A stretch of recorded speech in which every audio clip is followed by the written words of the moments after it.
मैं डॉक्टर हरिश्चंद्र, सहचारी हिंदी। प्रिय विद्यार्थियों, आपको पूर्व में तुलसीदास द्वारा रचित कवितावली की कुछ व्याख्या बता दी गई थी। अब अगली जो है वो है, जल को गए लखन है, लरिका फरीखे पिए, छान घरिक हुए ठाठे, पोछे पशेऊ ब्यार करो, अरु पाय पखारही भूभुरी ठाडे, तुलसी रघुवीर प्रिया श्रम जान के, बैठे विलंब लो कंटक काढ़े, जान की नहा को नहे लखी, पुल को तनुबार विलोचन भाड़े। देखिए, राम के साथ सीता जी वन को जाती है तो कुछ दूर चल के जिस मार्ग से वो जाती है उस मार्ग में क्या होती है, कठिनाई जो है वो होती है। तो सीता जी की थकान आदि जानकर राम को क्या है, बहुत दुख होता है। उसी संदर्भ का वर्णन है क्या कि वन मार्ग में चलते हुए सीता जी क्या है, अपने जो प्रिय है, कौन, राम है, उसको कहती है कि हे प्रिय, हे राम, हे सृष्टि के रचना करने वाले। लक्ष्मण कहाँ पर पानी लाने के लिए क्या है गए हैं, वो क्या है, अभी लड़के हैं, बालक हैं, छोटे हैं, अर्थात उनकी जो अवस्था है वो कैसी है, छोटी है। इसके कारण क्या है, उन्हें वन मार्ग में अकेला छोड़ना क्या है, अच्छा नहीं है, उचित नहीं है।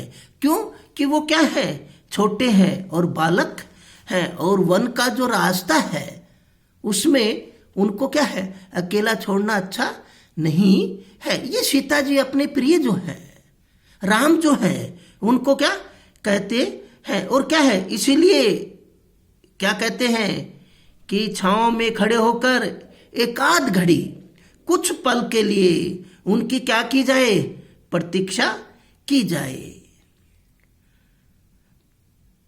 तब तक मैं आपका पसीना कौन पोंछ पसेऊ ब्यार करूं, और मैं क्या है, जब तक वो आते हैं, कौन, लक्ष्मण जी पानी लेके आते हैं, जब तक मैं क्या है कि आपका क्या कर दूं, पसीना को पोंछ कर आपको क्या कर दूं, वाई कर देता हूं, हवा डाल देती हूं। कौन कहती है, सीता कहती है। और उनके और गर्म धूल से सने हुए, अरे पांव पखारे भू भरी डाढ़े, और जो किससे, जो गर्म जो है, धूल से क्या हो गए हैं, सने हुए हैं, उन पैरों को क्या है, पूंछ के क्या कर देती हूं, साफ कर देती हूं। देखिए कि उनका थकान और लक्ष्मण का पानी लाना और राम को इस प्रकार से उनका बताना, तो देखिए कितनी विचित्रता है, कितनी अच्छी शैली है।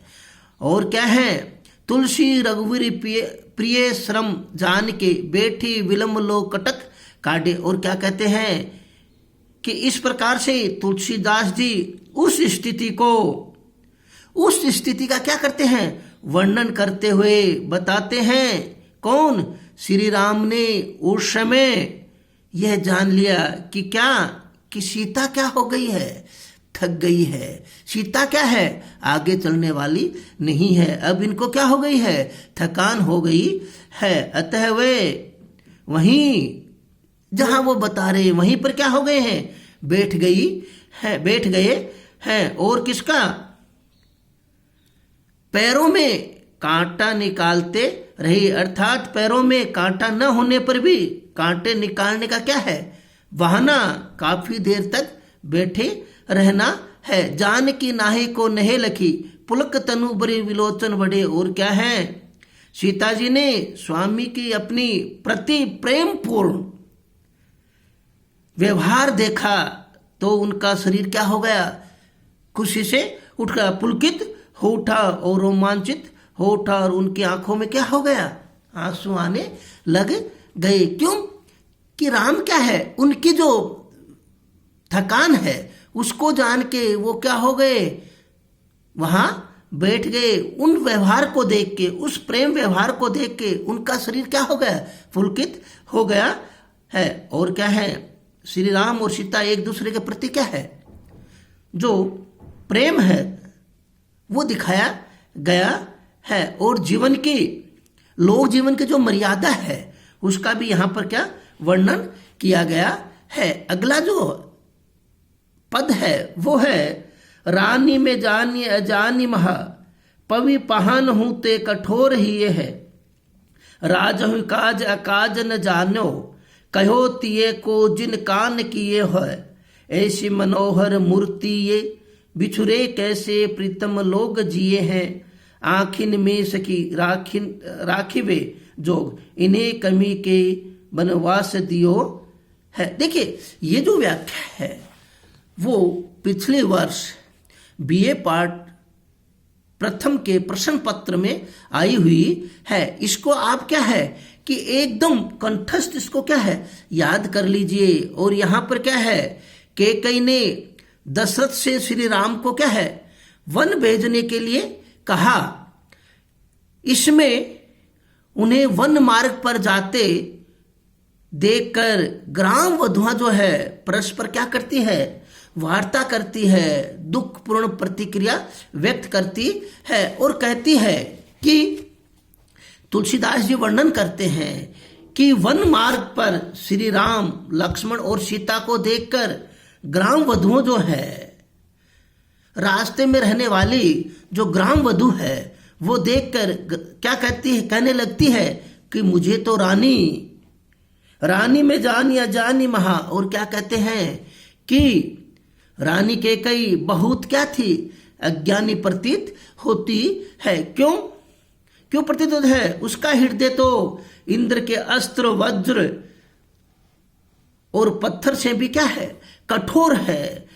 क्यों कि राजा दशरथ ने भी नहीं जाना कि कौन सा कार्य करने योग्य है और कौन सा कार्य योग्य करने नहीं है। राज काज अकाज न जानो कहे तिये को जिन कान कियो है। और क्या कहता है कि राजा दशरथ जो है वो भी क्या है, किस कार्य को करना है, किस कार्य करने योग्य है, किस कार्य करने योग्य नहीं है। वो भी राजा दशरथ क्या है, अपनी जो विवेक है, बुद्धि है, उससे काम नहीं लिया है। इसके कारण उन्हें पत्नी को बात मानकर किसको, राम को क्या कर दिया, वन को भेज दिया। तो क्या है कि यहां पर जो ग्राम वधु है वो भी क्या है कि कितनी ज्ञानी है कि राम को पहचान कर, राम के हृदय को पहचान के, राम के कर्तव्य को पहचान कर उस कैकेयी और दशरथ को क्या करते हैं, उलाहना देती है। और ऐसी क्या कहती हैं, ऐसी मनोहर मूर्ति, ऐसी सुंदर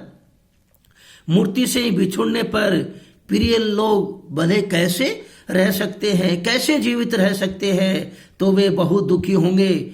हे सखी, ये वन भेजने के नहीं, आंखों में बसा लेने योग्य हैं। आखिन में सखी, हे सखी, ये क्या है, वन में भेजने योग्य नहीं है। ये तो क्या है, क्या कर लिया जाए, आंखों में बसाने योग्य हैं। इन्हें वनवास क्यों दिया गया है, इसे वनवास जैसा कष्ट नहीं देना चाहिए। क्योंकि ये तो क्या है कि उस मूर्ति के समान है कि जो क्या होता है, मन में क्या हो जाते हैं, बस जाते हैं। तो सखी को कहती है, सखी ये तो क्या है कि आंखों में बसाने वाले हैं, इनको क्या है, किस प्रकार से वनवास दे दिया गया है। क्योंकि ये तो वनवास योग्य नहीं है। ये तो क्या है कि मन को शांत करने वाले, मन में बसाने वाले, आंख में रखने वाले व्यक्ति है। इनको तो किस प्रकार से कैकेयी के कहने पर दशरथ ने क्या कर दिया है,